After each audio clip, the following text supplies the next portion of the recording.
Hello everyone and welcome back to another how-to tutorial. In this video I will show you how to turn off Amazon's personalised ads around the web.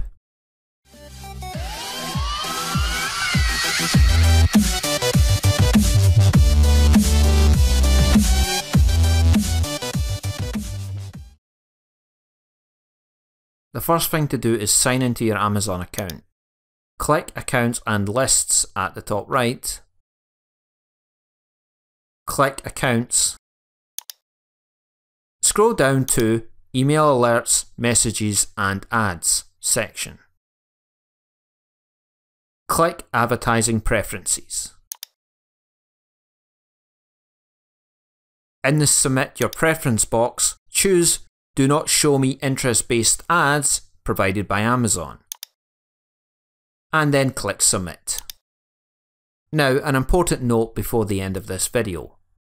You'll still see ads on Amazon, but it will not be personalised ads anymore. Finally, if you clear your browser's cookies or even use another web browser, you'll need to change this setting again. You have been watching a how-to tutorial from David Reilly. If you like this video, give it a thumbs up and don't forget to hit that subscribe button.